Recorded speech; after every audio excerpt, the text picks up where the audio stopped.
CADE 2024. Panamá. Desafíos y soluciones inevitables. Productividad y sostenibilidad. En la moderación nos acompaña Héctor Cotes, expresidente de APEDE. E invitamos para el tema de innovación y desarrollo tecnológico a Tomás Herrera, gerente general de GBM, en producción y distribución de energía, Mónica Lupiáñez, gerente directora en InterEnergy. Para el tema de protección y gestión de medio ambiente, Julio Aiza, oficial principal ambiental, social y de gobernanza del BID. En el área de infraestructura y ordenamiento territorial, Juan Manuel Vázquez, coordinador de proyectos en CIC Arquitectos. Gestión pública, Guillermo Salazar, director del Instituto de Planificación para el Desarrollo del Ministerio de la Presidencia. En el área de capital humano, Lucía Freites, gerente de grupo de interés de Generadora Gatún. Para ellos, un fuerte aplauso.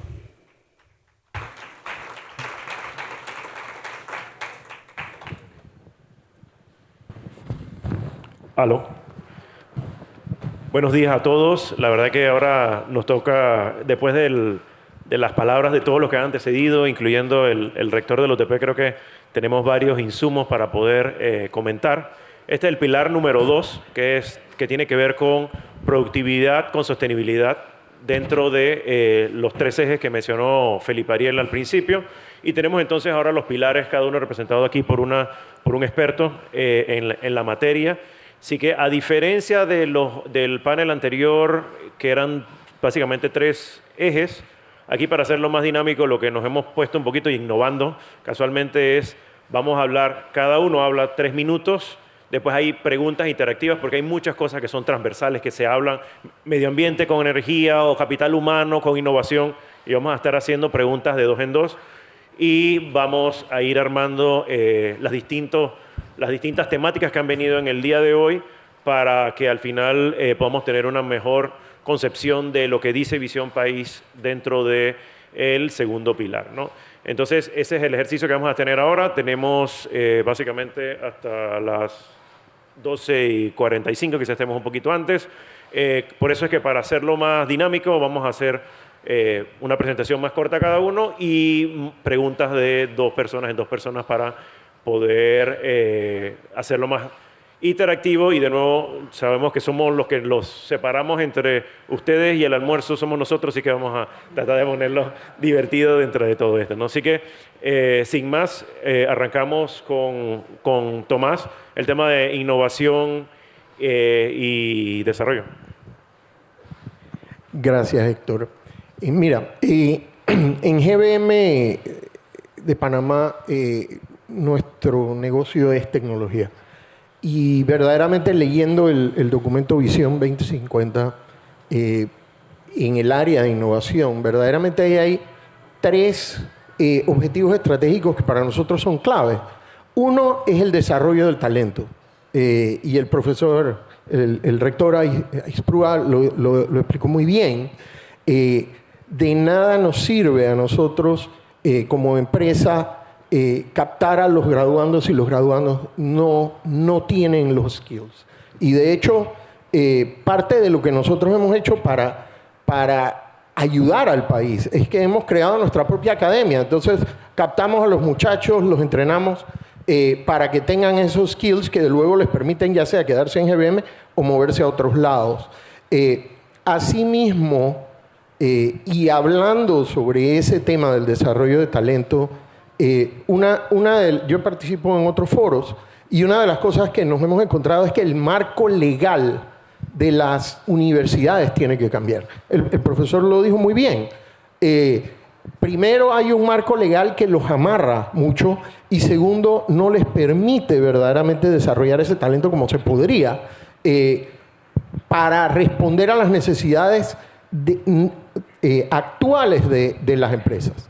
Y por último es el tema de investigación y desarrollo, también nuevamente muy bien expresado por el profesor.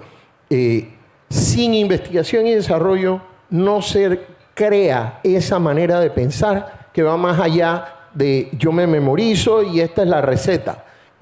Todos sabemos que en la empresa privada no todas las respuestas están dadas y si queremos innovar más aún, tenemos que inventar nosotros mismos las soluciones a los problemas. Entonces, para nosotros esos tres objetivos estratégicos son clave. Estamos trabajando para nosotros desde donde podemos ayudar a mejorar eso, pero creo que ese es un gran reto para el gobierno que viene y los futuros gobiernos, no solo el actual. Esto es un tema de Estado más que un tema de un gobierno. Gracias. Bueno, desde Interenergy, en líneas con la Estrategia Nacional de Innovación del Sistema Interconectado Nacional, creemos que el pilar fundamental reside en la diversificación de la matriz energética. ¿Y por qué es tan importante en Panamá, no? Porque yo creo que ahí es donde todos tenemos que poner nuestra atención. Al final tenemos una matriz energética muy renovable. En determinados años casi les diría que puede llegar hasta un 80%, un 20%. O sea, este año OLADE ya adelantaba que estaríamos más o menos en un 83% de energías renovables. Pero estamos sometidos pues, a las inclemencias del tiempo. Existen años, como ustedes saben, muy lluviosos, donde podemos hacerle frente mediante nuestras hidroeléctricas a esos años. Pero también existen años donde son muy secos y son las térmicas en este momento las que nos ayudan a poder respaldar esa necesidad, ¿no? Yo os diría que los tres puntos importantes para asegurar esa diversificación residen, uno, en hacer esa combinación de energías que nos da la confiabilidad que necesitamos. O sea, hoy por hoy pensar que Panamá, por ejemplo, puede tener un plantel de generación sin térmica es muy difícil. El último 20%, el último 25% de todas las matrices energéticas suelen ser los más costosos de descarbonizar. ¿Por qué?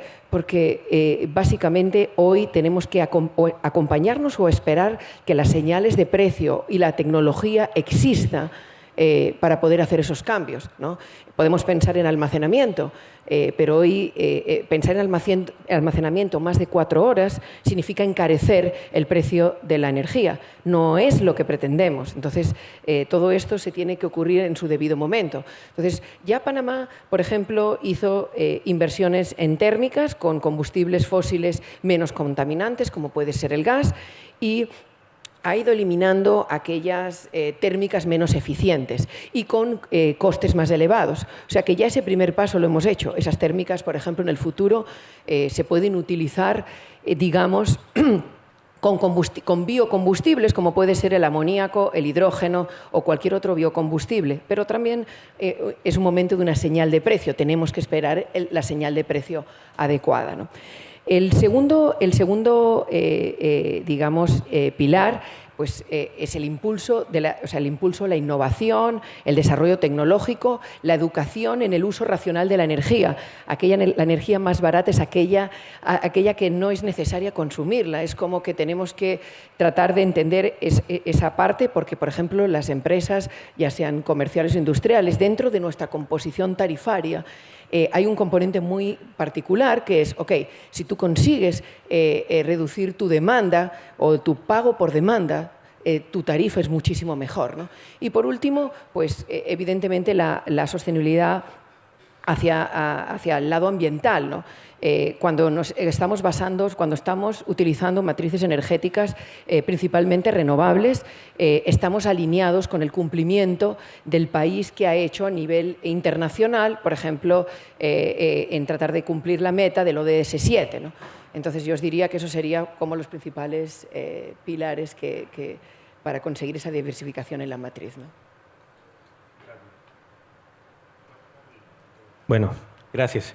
Yo quiero iniciar leyendo la introducción de Visión País 2050 sobre protección y gestión ambiental. El cuidado del ambiente es fundamental para garantizar la supervivencia y el bienestar de todos los seres vivos, incluyendo el ser humano, y asegurar la sostenibilidad de las actividades económicas y sociales. A largo plazo, no hay desarrollo humano integral posible si no es económicamente eficaz, socialmente equitativo y ecológicamente tolerable. Además de reconocer las riquezas naturales que cuenta Panamá en cuanto a su biodiversidad, también hay que reconocer que cuenta con una extensa legislación ambiental que va desde la Constitución, la Ley General del Ambiente y sus modificaciones, incluso la última modificación, el Decreto Ejecutivo número 1, que modifica un proceso de evaluación de impacto ambiental. Tenemos leyes de cuencas hidrográficas, la ley forestal, la ley de vida silvestre, agua, emisiones a la atmósfera, residuos sólidos, ruido, suelos, etc. Incluso se cuenta con una ley de los derechos de la naturaleza, ¿no? Donde se incluyen estos derechos a existir, a persistir y a regenerarse. También debemos reconocer que existe una estructura pública de competencia en materia ambiental, si bien encabezada por el Ministerio de Ambiente, que regula todas las actividades asociadas a la conservación, la protección y la restauración del medio ambiente. Se encuentran con 12 ministerios que van desde el Ministerio de la Presidencia, el MINSA, el MIBIOT, el MOP, el MIDA, 18 instituciones también descentralizadas que también abarcan este componente, la ARAP, la AUD, la ACP, la MP, la NATI y otras entidades como la Asamblea Nacional, la Comisión de Población, Ambiente y Desarrollo, CONAGUA y CONADES. La problemática ya la mencionó el rector de la universidad, el desarrollo urbano desordenado, el manejo de residuos sólidos, el mal manejo, la deforestación, ya sea extractiva o la expansión de esta frontera agrícola-ganadera que se mencionó, la pérdida de suelo por malas prácticas agrícolas y el cambio de uso del suelo, la pesca ilegal, la industria extractiva, la calidad del ambiente y su impacto a la salud. Ya hemos reconocido los impactos por lo que es las emisiones por la quema de basura en el Cerro Patacón. Y con ello, en general, el desafío es la contraposición de las necesidades de crecimiento económico y desarrollo del país sin unas suficientes garantías ambientales dentro de un contexto en donde se habla de una debilidad institucional desde la perspectiva de la comunidad, en donde, no obstante, no hay que olvidar que el cuidado y la responsabilidad del cuidado del ambiente es de todos. Muchas gracias.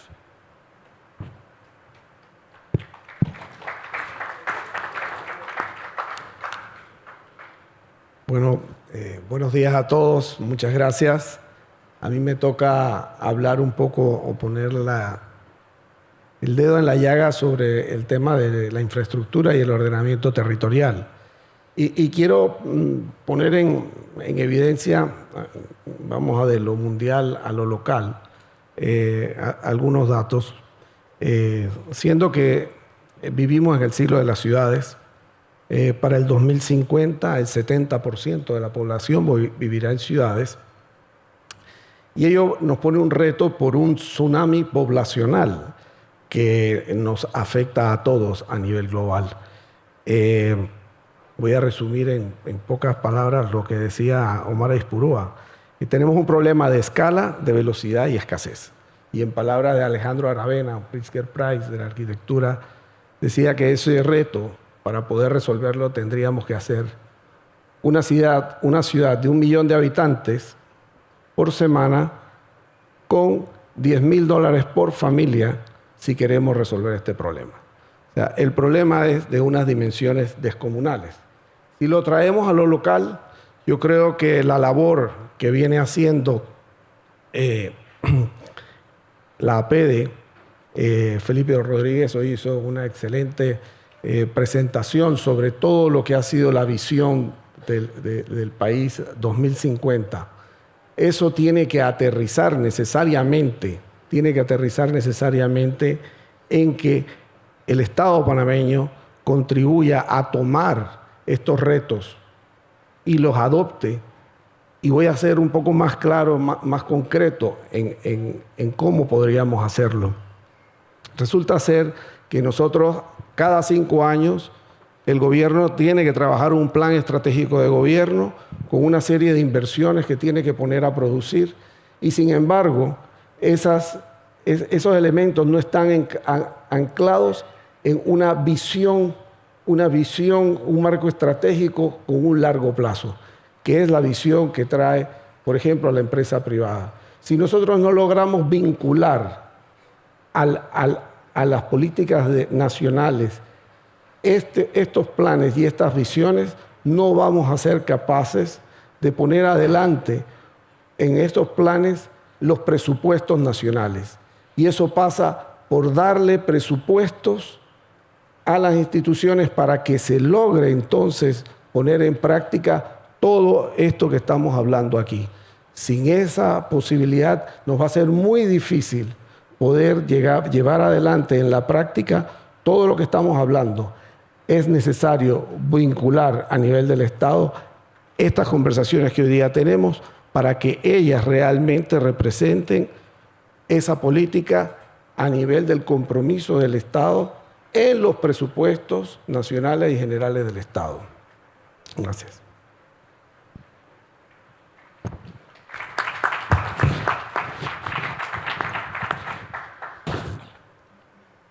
Buenos días y muchas gracias por la invitación.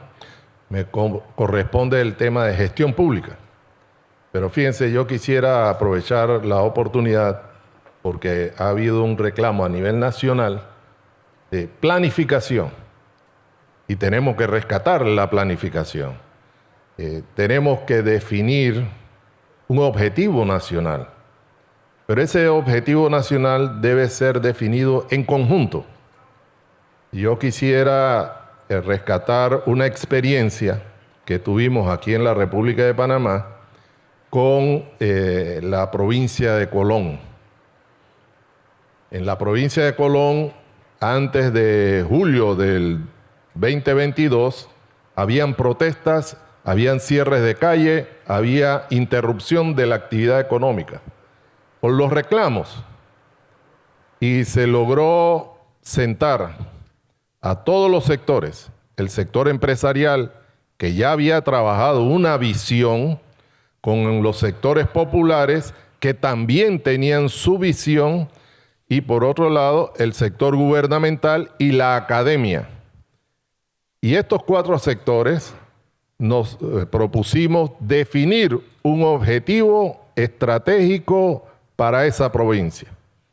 Y coincidimos finalmente en una visión.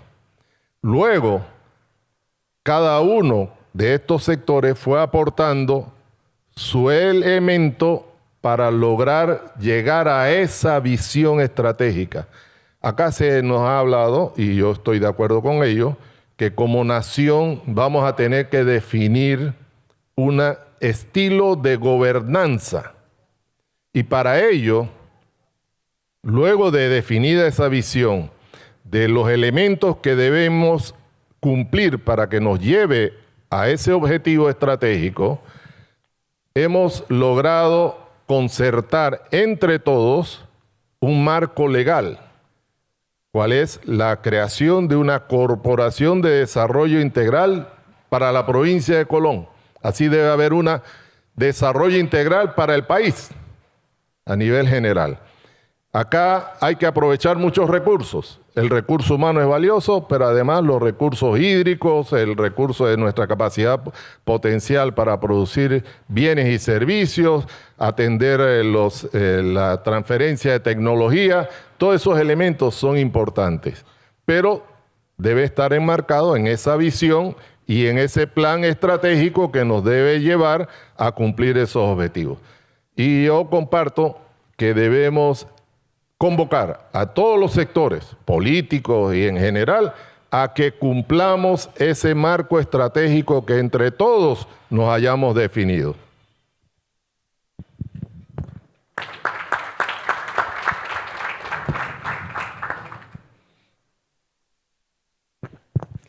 Muy buenos días, muchísimas gracias a PEDE por esta invitación y sobre todo por ofrecernos una lectura tan importante como lo es el documento de la Visión 2050, que definitivamente es una hoja de ruta, es una guía maravillosa no solamente para el próximo gobierno, sino para 3 o 4 gobiernos más. Así que muchísimas gracias, de verdad. Cumple cabalmente el propósito de su introducción, que ausculta y propone con una claridad y con una contundencia irrebatible. Así que de verdad, muchísimas gracias porque me alimenté muchísimo. A mí me corresponde el tema de gestión humana o capital humano, como también se le conoce. Pero es imposible no vincular el capital humano con las empresas. Y para hablar de empresas tenemos que hablar también de 2 preceptos. Uno, que el mapa no es el territorio. Y un pensamiento de Stephen Heine que habla sobre aquello de que no hay empresas sanas en territorios enfermos. Entonces, precisamente veo con muchísimo alivio, inclusive con muchísimo agrado, que dentro de la Visión 2050 habla de la responsabilidad de la empresa desde todos los matices, no solamente desde el punto de vista productivo, sino también desde el punto de vista del impacto social que genera. Y desde el punto de vista productivo, quisiera circunscribirme a lo que estamos haciendo en este momento en Colón, y por eso me agrada muchísimo que hable de Colón, porque Colón necesita muchas manos para construirlas. Y estamos construyendo un proyecto de unos 1.200 millones de dólares, que va a ser la planta más grande de Panamá y de Centroamérica, que va a generar 670 megawatts de energía. Pero no solamente eso, sino que es la planta que está contratando, o el proyecto privado que está contratando la mayor cantidad de personas, tomando en consideración un territorio que tiene muchísimos retos. Porque si Panamá después de la pandemia tiene muchos retos que superar, Colón tiene 10 veces más los retos que superar. Entonces, es trabajar no solamente en la contratación de ese capital humano, que ha sido un esfuerzo inmenso que se ha tenido que hacer, porque esto es una planta que requiere 3.000 personas trabajando en su pico más alto, tanto indirecto como directo. Sin embargo, nos llegaron a nosotros 10.000 hojas de vida, y eso habla de la necesidad de Colón. Pero por otra parte, también es importante destacar que todo proyecto requiere un manejo en lo social, y es precisamente el complemento de la contratación de personal, el impulso que debemos darle a la juventud, que son los segundos a nivel nacional que ni trabajan ni estudian, y también cómo nosotros podemos apoyar con situaciones de seguridad, de conciencia social, paz social, y cómo podemos entonces apoyar desde el punto de vista no solamente desde el sector privado, sino en alianzas con la Cámara de Comercio, con ONGs y con la misma sociedad civil, a lograr que este capital humano definitivamente sea el más integral, no solamente para Colón, sino también para Panamá. Gracias. Ahora que tenemos, digamos, ya la línea base, me gustaría reaccionar un poquito a lo que ustedes han comentado en diversos puntos de vista. Y no, nada más como para aclarar, en el panel de productividad, cada uno aquí está representado un eje, y al final hemos hablado de capital humano, que al final ya se ha mencionado como educación, hemos hablado del tema hídrico, el tema ambiental, el tema de ordenamiento, que mencionaba también el rector de que cada tierra tiene su vocación, lo que hablaba Guillermo Salazar también. Vamos a hablar un poquito ahora más, vamos a dar la oportunidad para hablar de un gobierno eficiente, más trámites más eficientes, más digitalización, que eso nos lleva también acá a innovación. O sea que vamos ahora a empezar un poquito la interacción para poder sacarle la mayor información y conocimiento a los cerebros que tenemos aquí, gracias a Dios. Y arranco un poquito aquí con Tomás, el tema de innovación y desarrollo tecnológico, y amarrarlo en función también a darle la oportunidad también al licenciado Salazar para que hablara de, dentro de todo esto, para ser productivos necesitamos que haya un gobierno que también permita no solamente facilitar, pero que también los trámites sean transparentes y que sean en línea. Entonces, ¿cómo abarramos? Y la pregunta va a ir para tanto Salazar como para acá, para Tomás, en el tema de innovación y desarrollo, en la gestión de un gobierno, ¿cómo pudiéramos nosotros hacer para que esa eficiencia y esa innovación al final estuviera permeada dentro de los distintos procedimientos del gobierno, desde el punto de vista privado, pero también desde el punto de vista de eficiencia estatal, para que al final los trámites, los procesos, cuando hablemos también todos los procesos que alguna vez nosotros lidiamos como empresa privada, sean más expeditos, transparentes y óptimos para todos los panameños? Gracias. Mira, el gobierno ha hecho algunos intentos. Existe la Autoridad de Innovación Gubernamental, que nace como con esa idea de alguna manera homogeneizar los sistemas del gobierno. Sin embargo, la realidad hoy es que existen como pequeños feudos. ¿Cómo agilizar? Que el gobierno, y aquí hablo ya a nivel de este y los próximos, este es de nuevo un tema estatal, empiece a ver el Estado como una entidad única. Hoy en día tenemos, por ejemplo, Aduanas tiene su propio sistema, el Pajisalvo, tienes en la Caja del Seguro Social, tienen sus sistemas con sus propios retos, el Ministerio de Educación tiene los suyos. Entonces, en la medida, porque al final del camino, cuando el ciudadano tiene que hacer un trámite con una entidad, en realidad tiene que hacer un trámite con múltiples entidades. Cada entidad, si no se comunica transparentemente entre sí, acaba el ciudadano haciendo múltiples trámites. Entonces, empezar a mirar la gestión tecnológica del gobierno como un ente único. Cosas como la bendita copia de la cédula. Yo no sé dónde existe, pero debe haber en algún lugar en este país donde hay una montaña de copias de cédula. Que eso se eliminaría porque la cédula de atrás ya está digitalizada. El solo hecho de poder utilizar eso donde sea, de una manera homogénea. Y si yo empiezo un trámite, por ejemplo, para este tema de las casas, donde tienes que hacer algo en la DGI, pero también tienes que ir a catastro. Pero son dos trámites separados hoy. Si eso funcionara como un solo, al ciudadano se le haría la vida mucho más fácil. El gobierno no tendría tantos retos para recaudar y habrían fondos para invertir en muchas otras cosas. Sí, efectivamente ese es el propósito. Debiéramos caminar en esa dirección, de hacer cada vez más ágiles todos los trámites, interconectados, de manera que si yo voy a inscribir un traspaso de una vivienda, no tenga que llegar al IDAN a conseguir un pajisalvo del IDAN para poder hacer la inscripción. Cuando se sabe el número de finca, se sabe el número de cédula del propietario y toda esa información debe ser interconectada en el registro público para hacer más ágil ese trámite. Solo para poner un ejemplo, y así hay múltiples ejemplos en donde hay que hacer un gran esfuerzo para digitalizar todos los trámites y generar suficiente confianza de que pueden ser verificables y que pueden ser atendidos de manera oportuna y siempre de forma eficaz. Ese es el propósito. Hacia allá debemos caminar y para eso debemos lograr, parte del acuerdo nacional es caminar en esa dirección.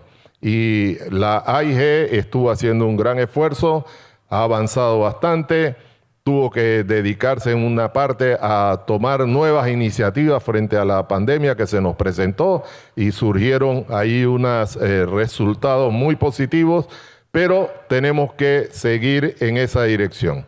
La dirección, por ejemplo, de impuestos, la DGI está haciendo un gran esfuerzo también y esto debe ayudarnos a todos a que conozcamos, hagamos ágil la recaudación, hagamos eficiente esa recaudación y sobre todo hagamos un uso racional de los recursos que por allí nos están llegando.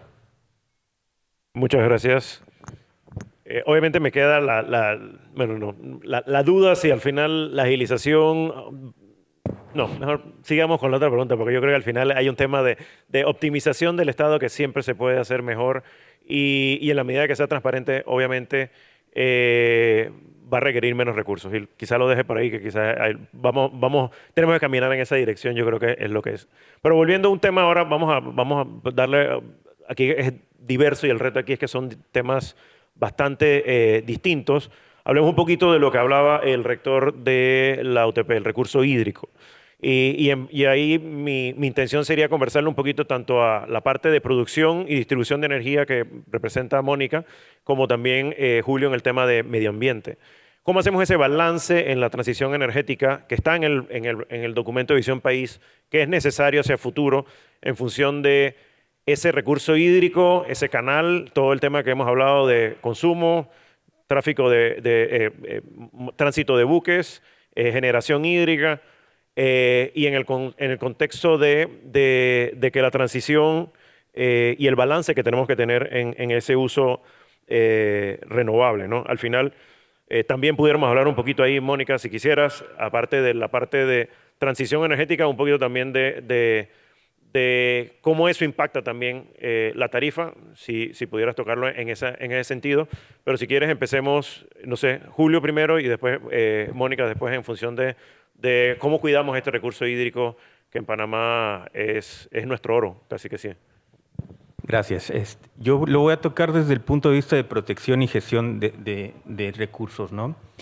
Tomando en cuenta la eficiencia del recurso, debemos de iniciar desde limitar o evitar sus pérdidas, ¿no? El aprovechamiento del recurso. Evitar las pérdidas de agua, evitar la evaporización, tomar en cuenta su uso eficiente, los reusos, hablar de captaciones, tratamiento de estos residuos, de los reusos del agua, la restitución. Entonces, si bien existe una competencia debido a que hay una distinción entre la valorización de los usos del recurso, hay mucho, se puede hablar de desperdicio porque la comunidad no valora estos servicios, no se cobran estos servicios por falta de esta valorización del verdadero costo del servicio. Entonces, al final, yo creo que lo que se está manejando en base de la cuenca del canal se está viendo en lo que llamamos la necesidad de mejorar esta capacidad de coordinación y alineación de estas políticas, ¿no? Para un uso eficiente de los recursos. Bueno, yo abordando el tema un poco de transición asociado al recurso hídrico, yo creo, y ya lo he pincelado antes, ¿no? Parece como que cuando hablamos de transición, todos los países en el mundo tuviéramos que hacer lo mismo. Y la transición no es esto. O sea, creo que cada uno de los países tiene retos distintos. El caso de Panamá y digamos, enfocado hacia el recurso hídrico, pues es uno de las principales fuentes de generación, además renovable, que el país tiene. Ha habido un momento en que casi lo demonizábamos y yo creo que es algo que tenemos que cambiar ese concepto, ¿no? En el mundo, los embalses hidroeléctricos suponen el 95% del almacenamiento.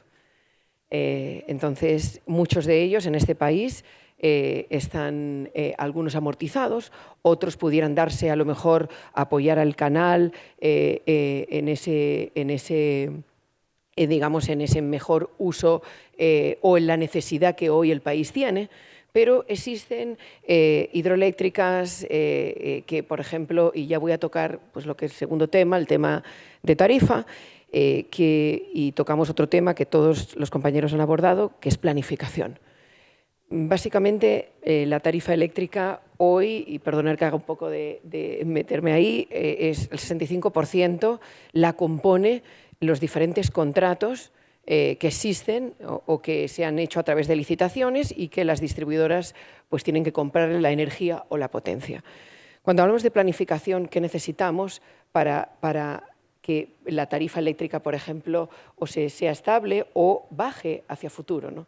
Pues necesitamos una planificación en el corto, mediano y largo plazo de licitaciones que nos permita pues que, por ejemplo, ese plantel hídrico que tiene, en muchos casos, ahora mismo está descontratado, pueda participar en esas licitaciones haciendo que la tarifa baje.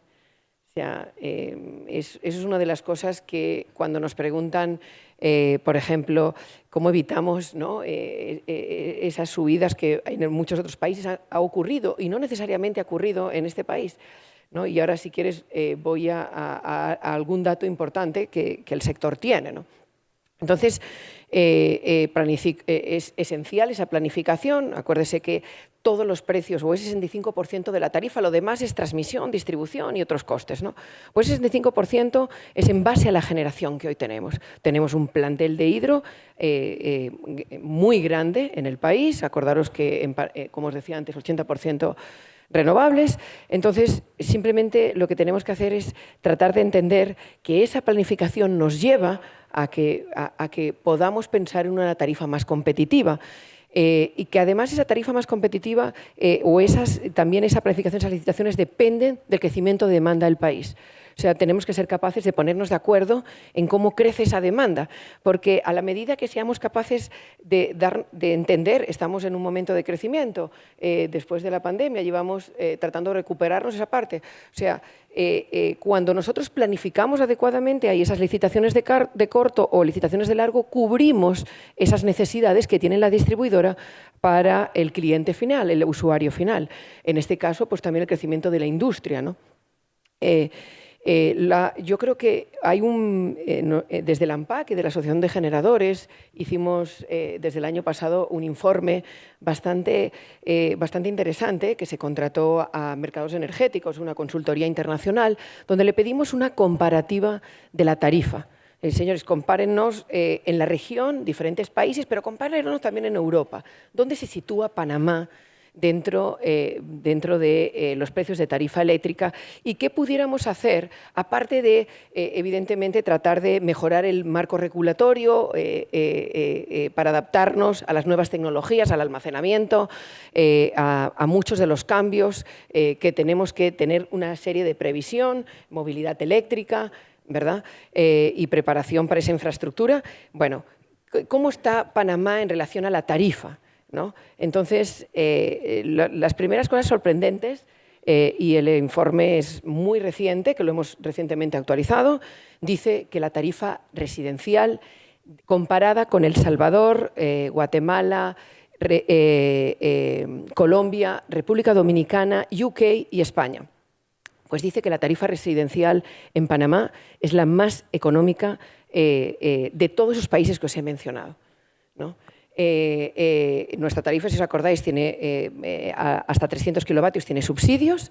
A veces esos subsidios tenemos que enfocarnos también en dirigirlos mejor a la gente que está necesitada, para lo otro utilizarlo en inversión, pero hay gente que necesita pues ese subsidio y digamos que el FED es lo que nos permite mantener ese subsidio para ese consumo que va desde 100 a 300 kilovatios. Eso también nos incentiva la eficiencia energética, el tratar de que no nos pasemos de ese límite de 300 porque a partir de ahí ya no tienes ese subsidio, ¿no? El otro punto importante que en ese informe, o que ese informe arrojó, que nos parece también muy interesante, es que en tarifas comerciales pues estamos en la parte baja de la comparativa y, digamos, en el caso de DECHI y en el caso de Naturgy, perdón, pero para el caso de ENSA estamos como medio.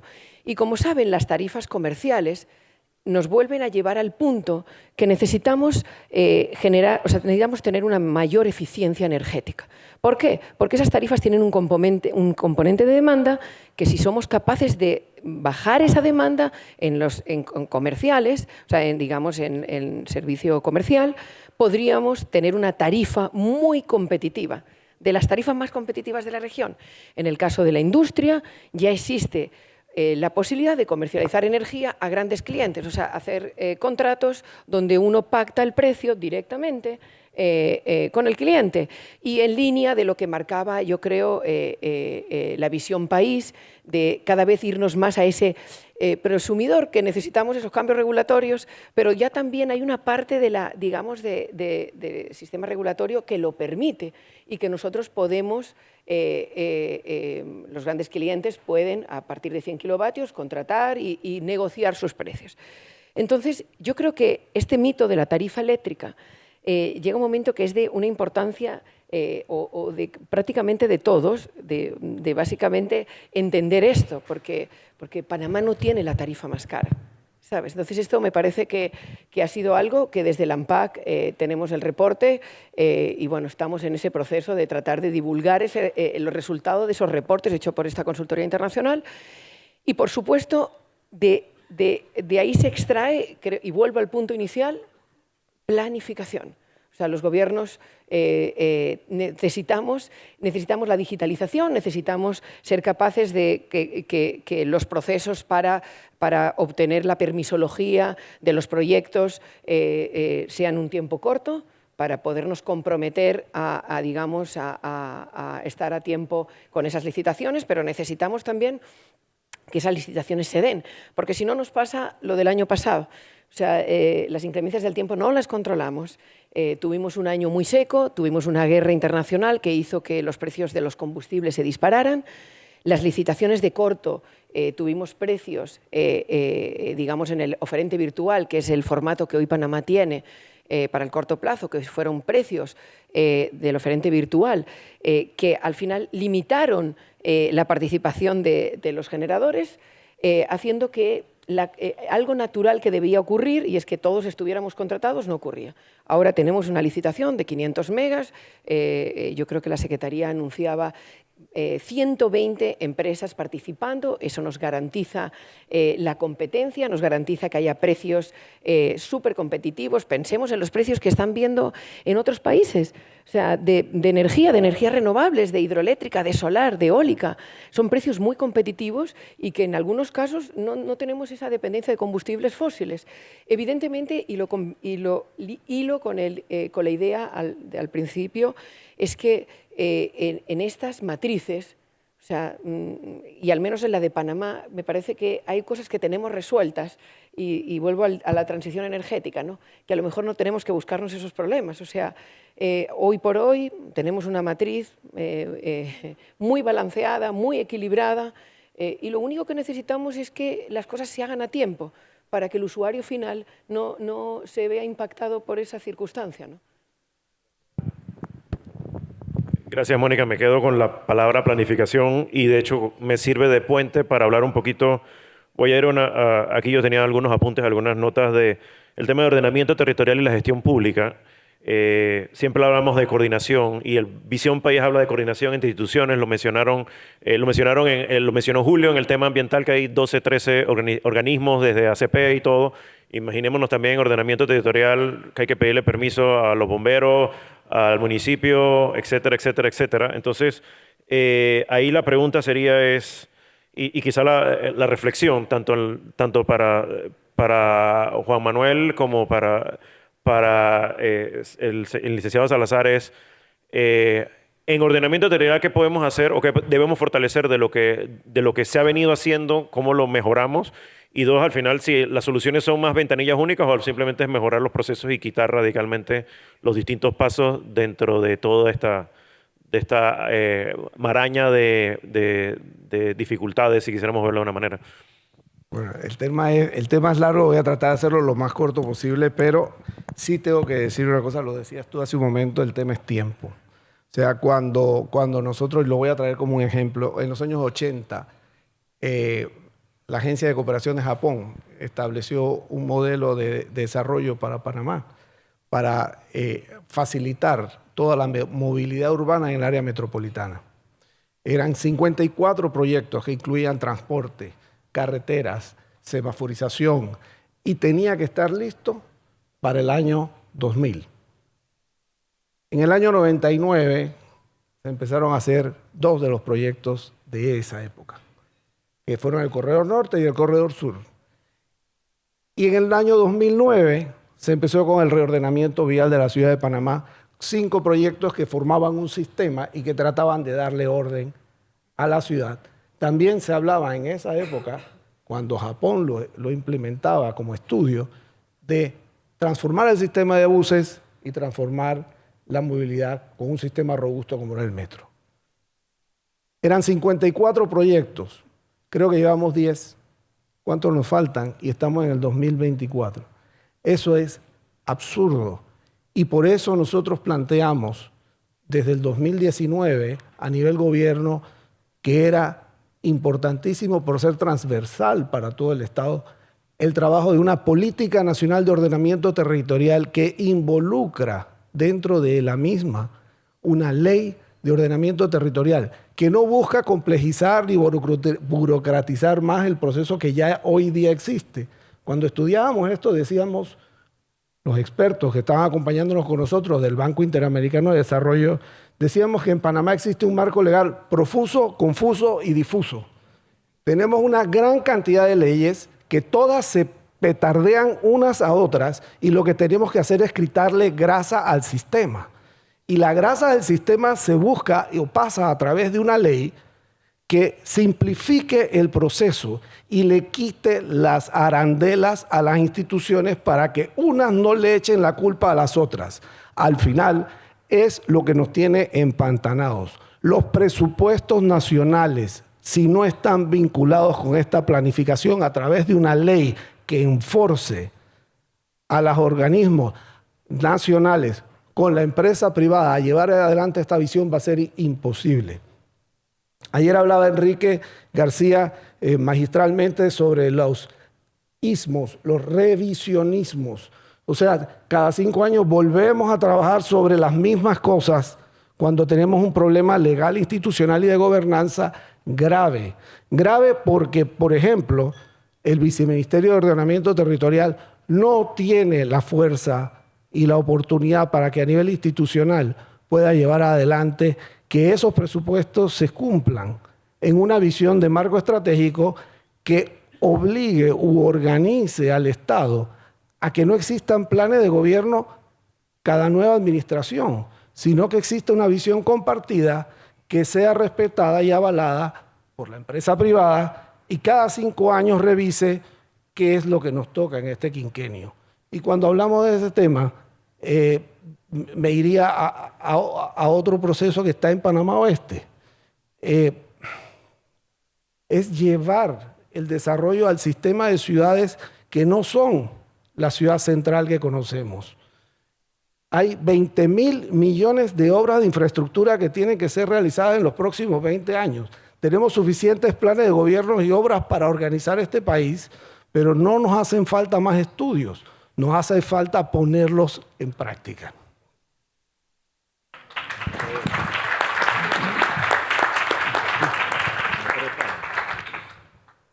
Compartimos ese planteamiento, fíjese. Resulta que tenemos recurso hídrico, ya lo dijo el señor rector hace un momento, pero no lo estamos aprovechando como debiésemos aprovecharlo. Hay estudios ya realizados hasta por Naciones Unidas, en donde en Panamá estamos llevando al mar el equivalente a 19.000 millones de balboas al año que se nos escapan al mar.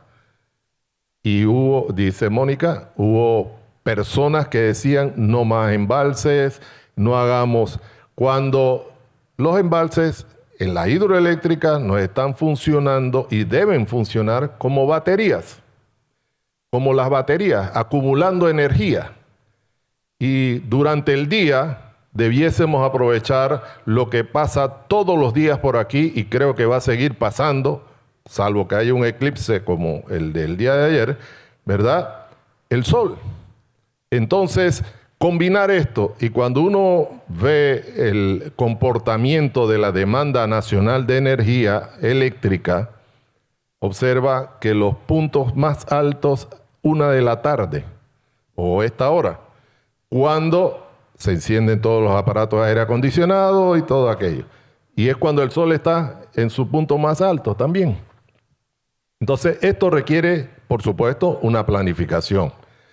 El señor rector también mencionaba el aprovechamiento de la vocación del suelo, pero tendremos que llegar a un acuerdo nacional respecto, y participando la empresa privada, respecto a la espontaneidad de construir barriadas donde a mí se me ocurra.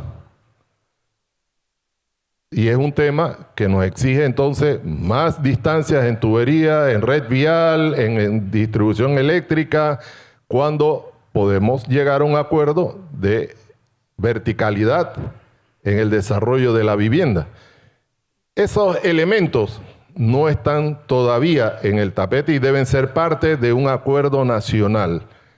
Hoy debemos importar, por ejemplo, el gas natural, porque en Panamá todavía no hemos descubierto esto. Pero seguimos teniendo recursos forestales para reconocer una explotación también de nuestro recurso forestal de mayor forma, más eficiente, el recurso hídrico igualmente.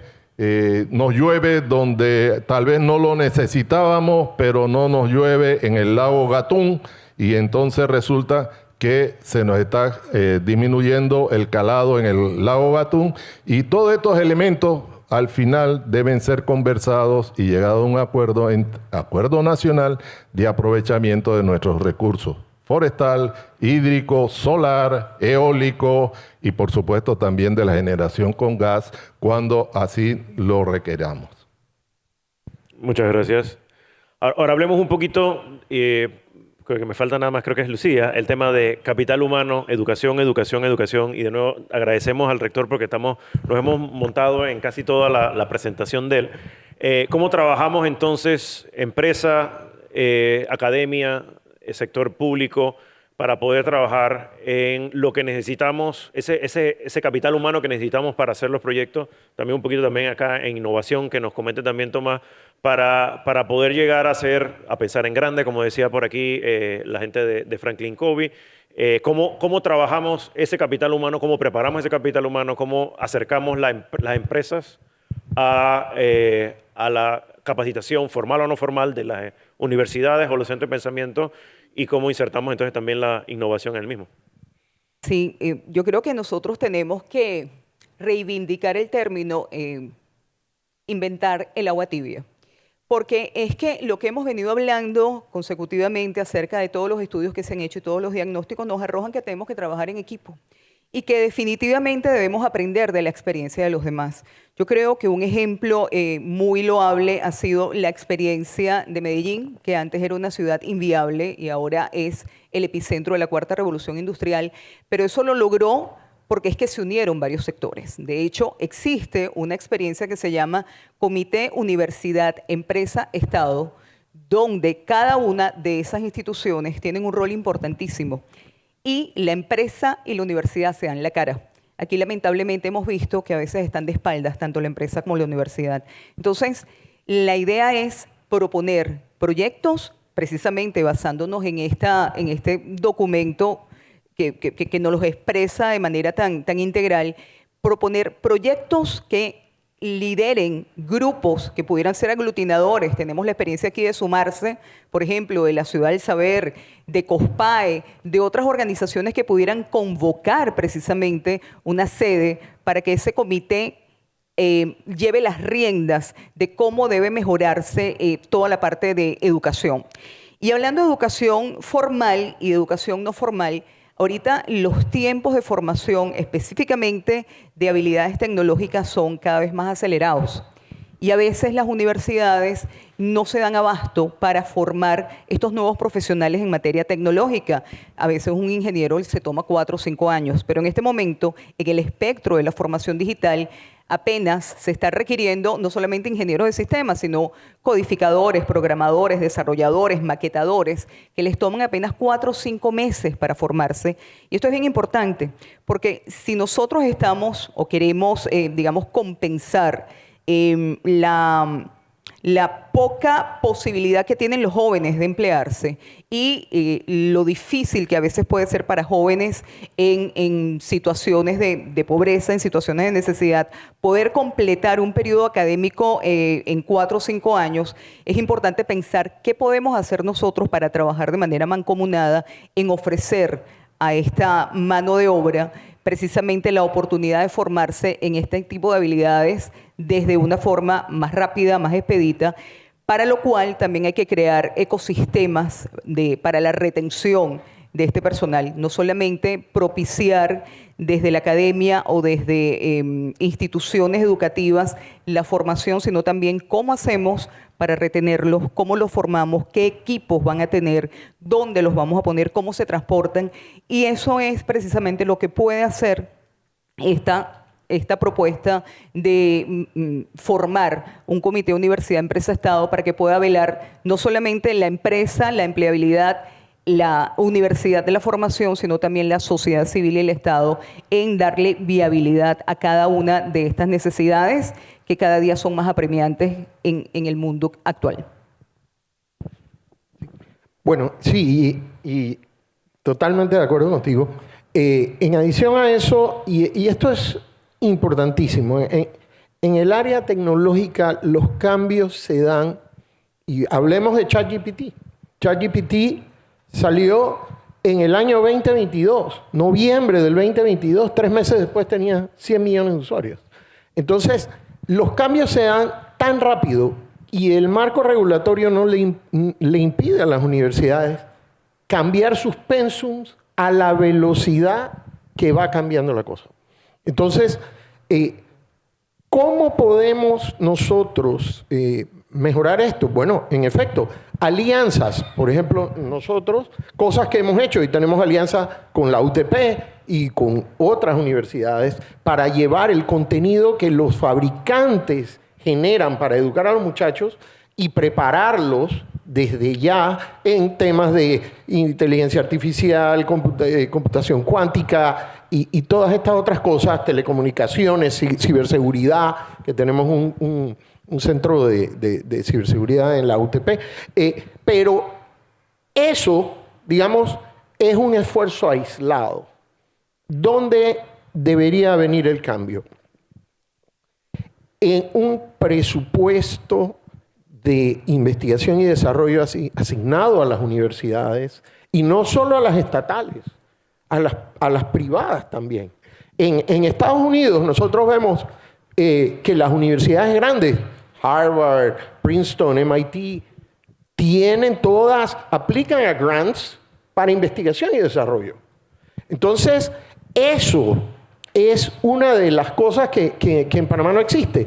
Y el hacer investigación y desarrollo te cambia la manera de pensar. Entonces, ¿qué pasa? Nosotros recibimos muchachos que vienen con una ingeniería, como dice Lucía, de 5 años, donde aprendieron un marco muy estricto de cómo pensar, ¿verdad? Y no son expuestos necesariamente a esa capacidad de innovar, de generar conocimiento nuevo. Entonces, como vemos, por ejemplo, en estos días estaba yo escuchando una conferencia que hablaban de microchips hechos en Panamá. Eso sonaba muy bonito y la verdad que se hace sentir a uno muy bien. Sin embargo, tenemos que estar claros. El nivel educativo que se requiere para poder hacer microchips aquí en Panamá empieza con esos muchachitos que Pepe estaba comentando de 4 años, ¿verdad? Esa es, por ejemplo, una de las grandes ventajas que nos ha sacado Costa Rica. Costa Rica, ahí está, 1.600 millones de dólares en investigación y desarrollo. Ellos tenían Intel allá, y así como ellos, muchos más. Una de las razones por las cuales eso es difícil aquí es precisamente por el nivel educativo de nuestra gente.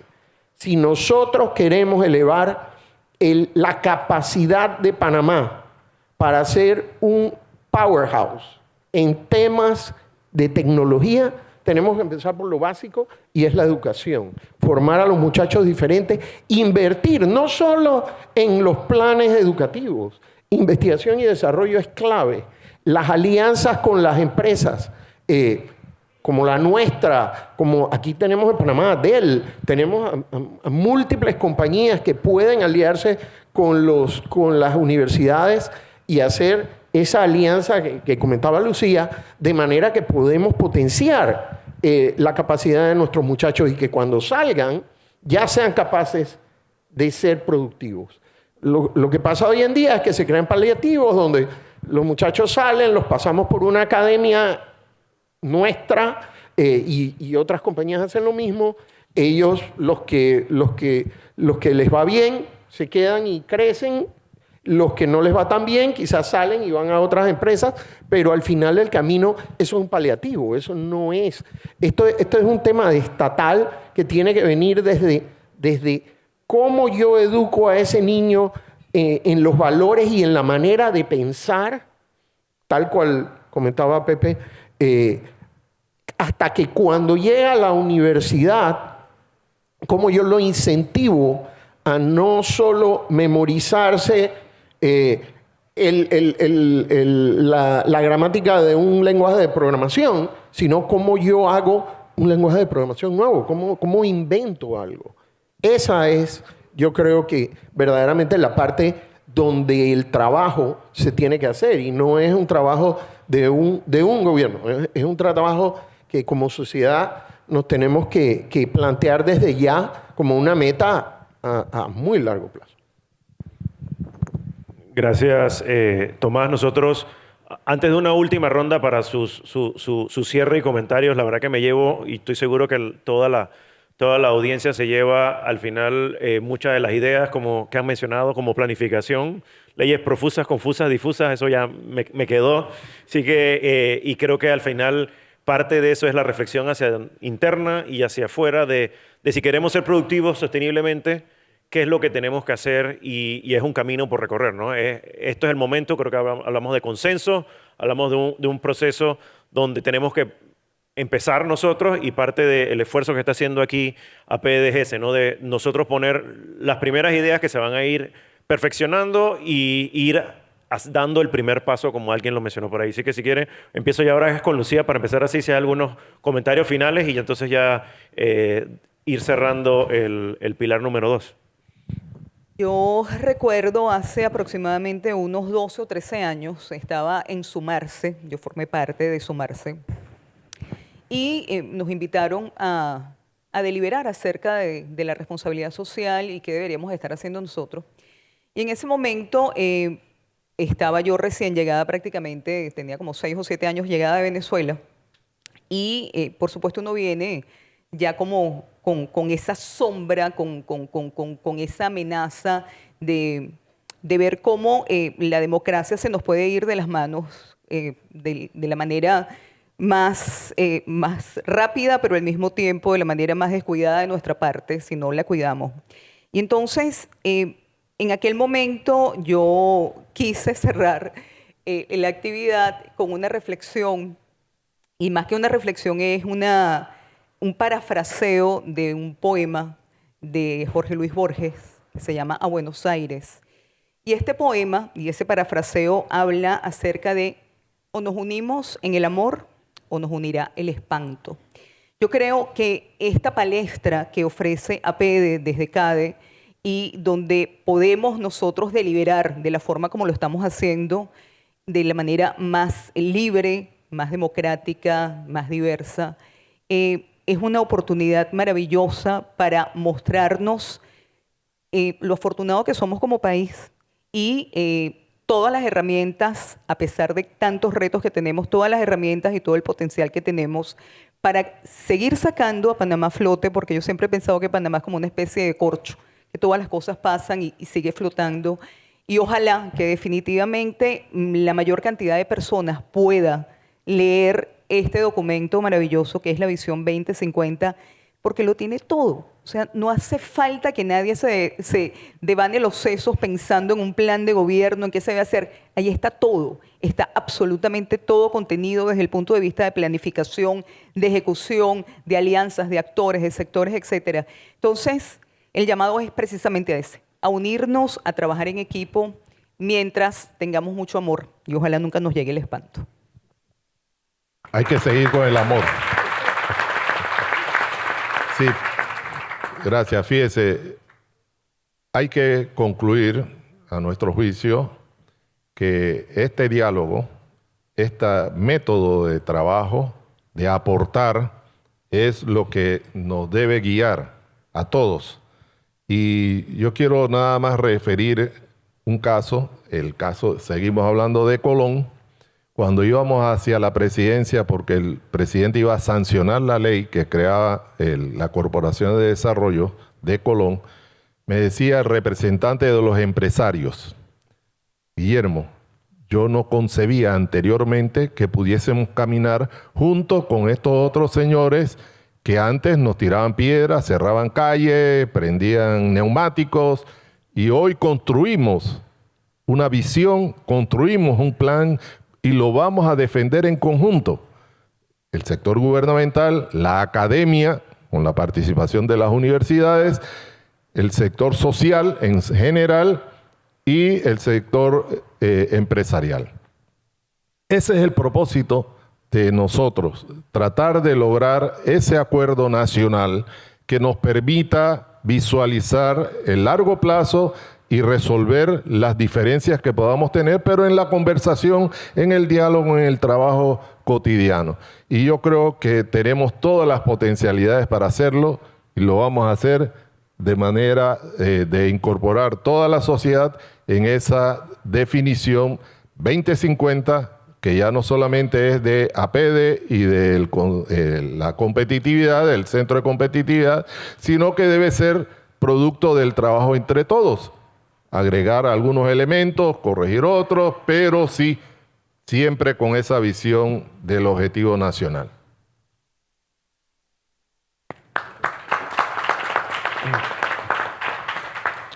Yo creo, Héctor, que en esto que estamos hablando y que, como decía al principio, es transversal, porque el ordenamiento territorial abarca todas las áreas del desarrollo, no podemos dejar de lado los procesos de descentralización y a los gobiernos locales. Y este es un tema que en lo personal nos preocupa muchísimo, puesto que se ha estado viendo en diferentes instancias temas en los cuales se habla de la descentralización como un cheque en blanco o como que un gobierno local puede hacer exactamente lo que le da la gana. Estos son procesos que son top-down. La visión de país no la podemos perder.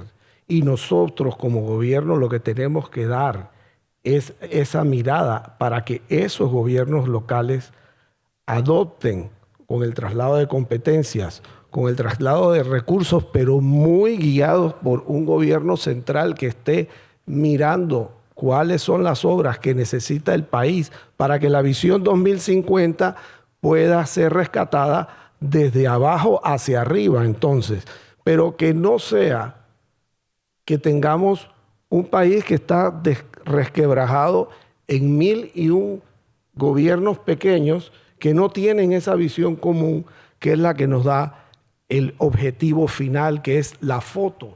¿Cuál es el país que queremos de cara a un 2040, a un 2050?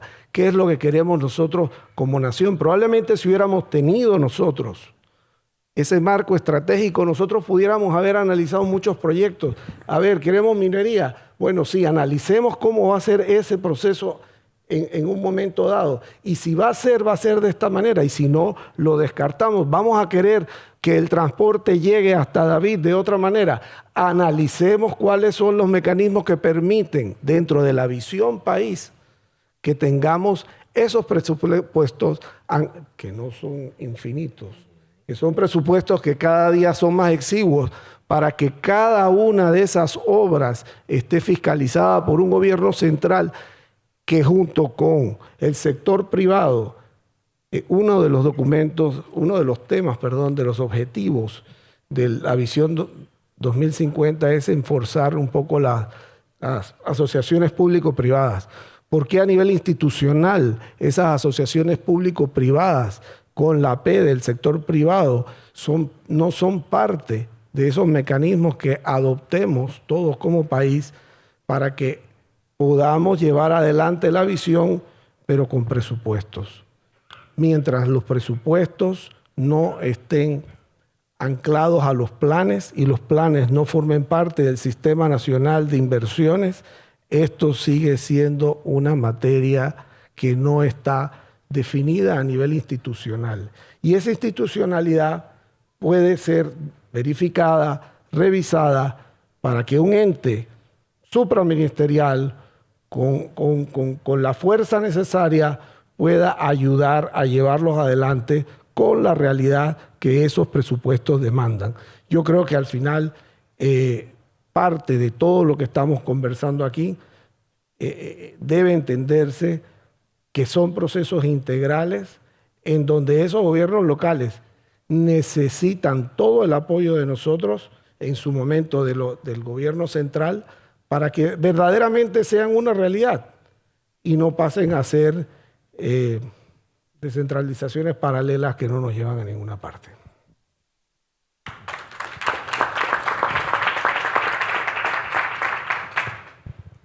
Gracias. Además de lo que hemos escuchado de planificación, innovación, integración entre el Estado, la academia, la comunidad, el sector empresarial, yo quiero decirles que para protección y gestión integral del ambiente, quiero agregar medición del desempeño.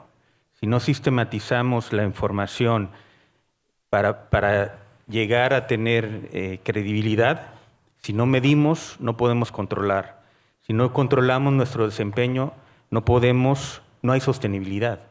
Entonces, el desarrollo y el crecimiento del país que queremos, lo estamos limitando a unos cuantos años. Sí, podemos hablar de décadas y más, pero hasta que se vayan agotando estos recursos naturales o los servicios ecosistémicos de la naturaleza, ¿no?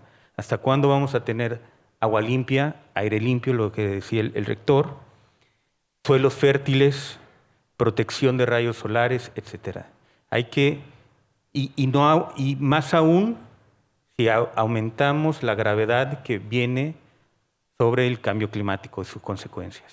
Muchas gracias.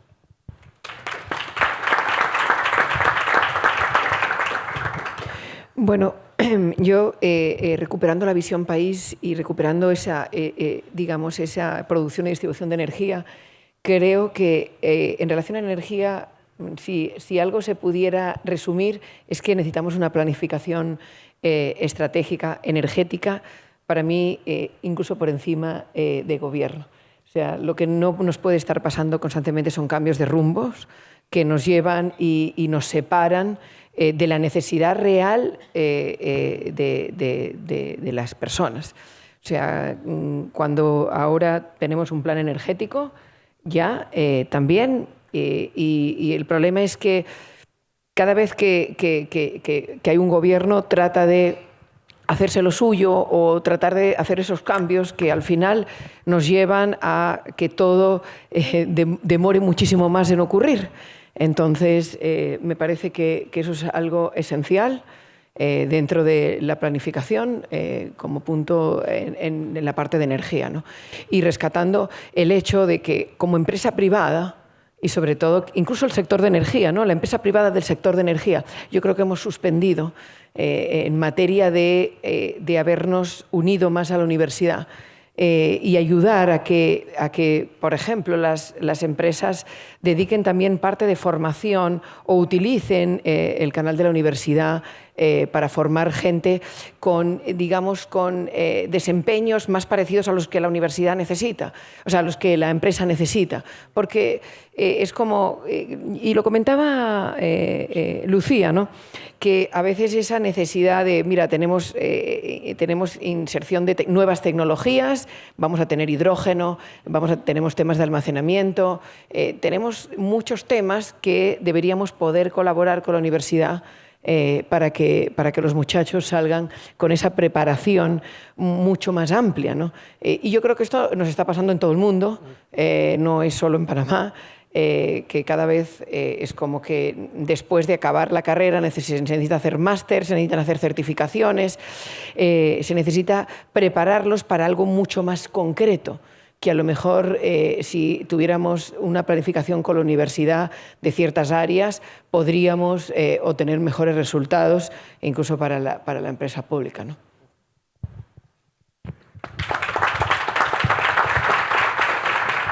Gracias. Mira, yo creo que en este eje de innovación y desarrollo tecnológico hay, si yo tuviera que dejarle algo a la audiencia, es dos temas. Uno, una meta a mediano plazo, y cuando me refiero a mediano plazo es que puede ser ejecutada en el próximo periodo gubernamental, si de verdad se decide hacerlo, y una meta a más largo plazo. Y la meta a mediano plazo es esa digitalización del gobierno, pero hacerla realidad. Eso existen las herramientas hoy en día para integrar el gobierno de una manera sin necesidad necesariamente de cambiar de raíz toda la infraestructura tecnológica, pero existen las maneras hoy en día de integrar al gobierno en una sola entidad digital que le haga la vida más fácil a las empresas y al ciudadano en general. Esa es la meta a corto plazo a la que yo creo que todos deberíamos apuntar. A mediano plazo, el tema de investigación y desarrollo. Yo creo que el rector lo dijo muy bien. Nosotros, el Instituto Conmemorativo Gorgas y el Senacid, creo que hacen una labor loable. Yo creo que al Gorgas, de hecho, continúan recortándole el presupuesto, cuando en realidad lo que debería ocurrir es todo lo contrario.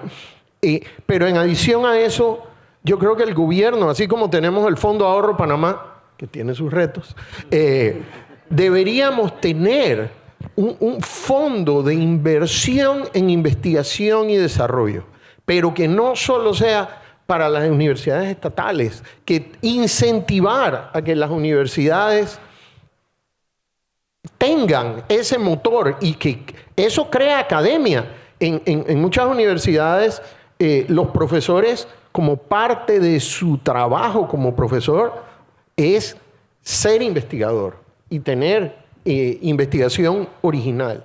Entonces, en la medida que hacemos eso, los muchachos se integran en eso, vamos a ir cambiando la academia en este país. Pero esa es una meta a mediano plazo, pero yo creo que es crucial si en efecto esperamos en algún momento tener microchips hechos en Panamá, como así yo quisiera ver.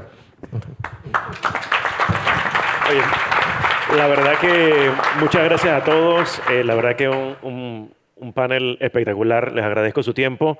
Y bueno, yo creo que aquí ya viene el maestro de ceremonia con el resto del programa.